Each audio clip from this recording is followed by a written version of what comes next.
Ladies and gentlemen, my name is Gaming Mule and welcome to another Final Fantasy VII Remake video. So far, the Final Fantasy VII Remake has been a rollercoaster ride of emotions, tensions have been running high, fans are divided, arguments have ensued, and we have only just finished part 1. Admittedly, with my past couple of videos, I have facilitated a few of these arguments, so I thought it was my duty to put some positivity out there into the universe and talk about something that we can all agree on.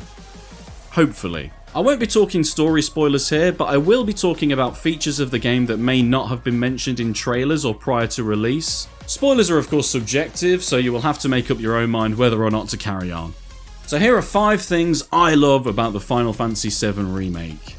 Number 1. Weapons. The Buster Sword has become an icon in gaming. Even people who have never played Final Fantasy VII know exactly what this is and where it is from. Square are fully aware of this, yet very quickly into the Final Fantasy VII Remake the Buster Sword is replaced with the Iron Blade, and then a whole bunch more weapons soon follow. Many with vastly different stats, and thanks to the new weapon upgrade system, all of them are still viable to use up until the end of the game. I was very pleasantly surprised by this, as prior to release I wasn't even sure if we would get different weapons in this game. Due to how iconic the Buster Sword is, and from the trailers, we knew that it would remain on view even when not in battle.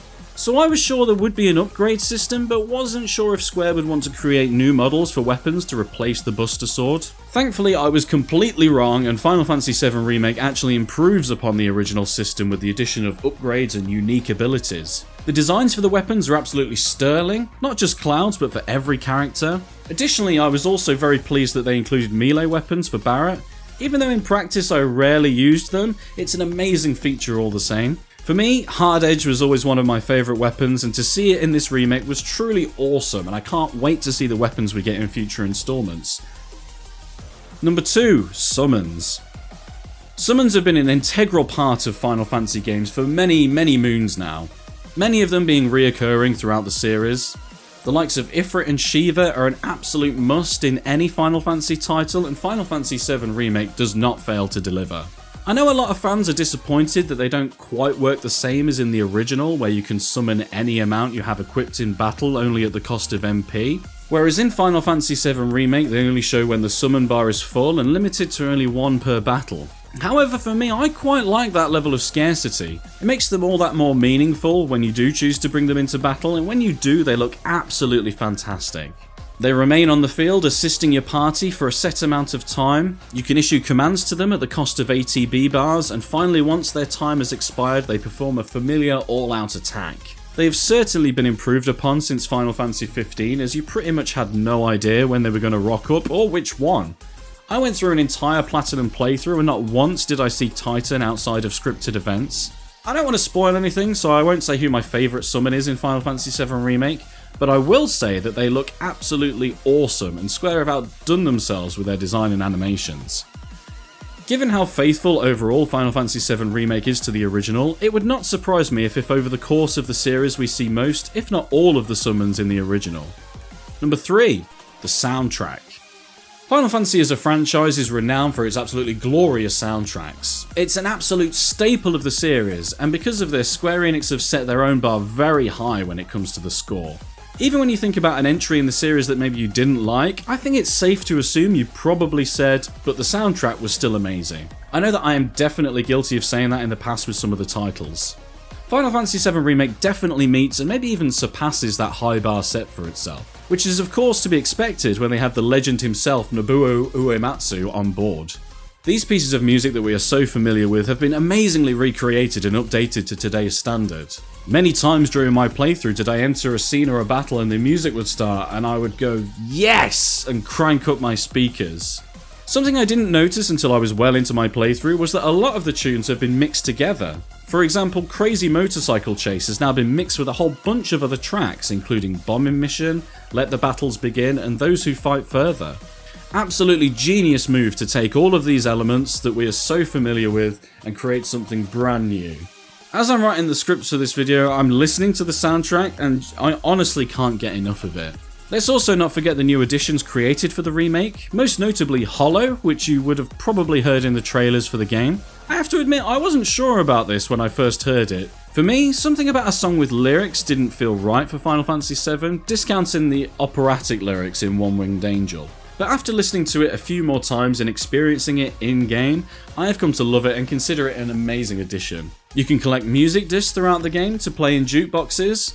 Many tracks have also been recreated in different music styles, such as a jazz version of the opening bombing mission and Let the Battles Begin, a metal version of Fight On, and a hip-hop chocobo theme. This is a feature we absolutely didn't need, but was a fantastic addition nonetheless, and really goes to demonstrate the developers' love for the original and everything about it. A few times I did wish we had an MP3 player option so we could enjoy these a little more while playing, similar to Final Fantasy XV. However, I think that would detract from what the developers intended for us to listen to in particular settings throughout the game, which of course sets the tone and mood for whatever is going on. So while it would have been nice, I think the decision not to include it was a preferable one. Overall, the soundtrack is as expected, breathtaking. I can't wait to find out what we will get in future installments. Number 4, Hard Mode. This was a great little surprise to find out about when the game was released. After the demo, I think we had an idea we would get this, as it would seem odd to have a normal and easy difficulty without hard. But for those of you that don't know, upon completion you unlock Hard Mode, which works like New Game Plus as you carry over your character's levels, materia, weapons and armour and so on. But the enemies are heavily buffed up. You can't use items at all, that includes in and out of battle, and you can't recover MP at benches. I absolutely love this addition to the game. For one, it gives us a reason to hop straight back into Final Fantasy VII Remake, which is exactly what I did. I'm playing through it now. I'm up to chapter 10 and it's been quite the struggle. Secondly, with the popularity of challenge runs and speed runs, this plays right into the hands of people that enjoys not just playing but watching that kind of content. It just increases the shelf life of Final Fantasy VII Remake for much longer until the next installment and encourages multiple playthroughs. I'm really hoping that everything we collect and level up gets carried over to the next game, as that would really make our efforts pay off as well. An amazing addition to the game, and something that Square Enix didn't need to do, but I'm so glad they did, and it hasn't been stressing me out whatsoever. Let her go! What the fuck? What the fuck happened there? What the fuck? So far, this list has not been in any particular order, but this final entry absolutely is the thing that I love most about Final Fantasy VII Remake, and I'm sure that many of you will agree, and that is Barret. I've talked about Barret in my other videos briefly, but I honestly can't stress enough how well Square Enix have improved upon Barret. In the original game, I liked Barret, but I was always kind of meh with him. He had some funny moments, and is most certainly one of the most important characters in the game, but there was never anything that really stood out for me. But in Final Fantasy VII Remake, he is easily my favourite character by a long stretch. As with the original, he first comes across as a brute and is very distrustful of Cloud, but as the game progresses you discover his true nature far more naturally than the original. He's a warrior, a loving father, an inspiring leader, and he wholeheartedly believes in the cause that he is fighting for. Some of the funniest moments in the entire game come from Barret, like giving us his rendition of the victory theme or asking Cloud to dance. You could say that Barret encompasses everything that the Final Fantasy VII Remake is about. Just like the game, they have taken the original Barret and expanded upon his character, his motivations, his journey, and fleshed him out so that we can enjoy just so much more about him. I haven't even mentioned yet his usefulness in battle. While every character has their usefulness, I definitely found myself missing Barret in battle when he wasn't there. His ranged attacks make him a fantastic support character. By the end of the game, I had him completely geared up with all the support materia, such as healing, barrier, and time. He was on the back line, essentially dictating the course of the battle while the others were laying down max damage at the front. Surprisingly, I found him to be far more useful than Aerith, and if I had to pick a team, I would always pick Cloud, Tifa, and Barret, but that's just my personal preference. So yeah, Barret, he's the best, and I can't wait to see where the journey takes him in future installments, and I hope that the writers can keep up this level of humour. If they do, then that alone will be worth the price of the next game.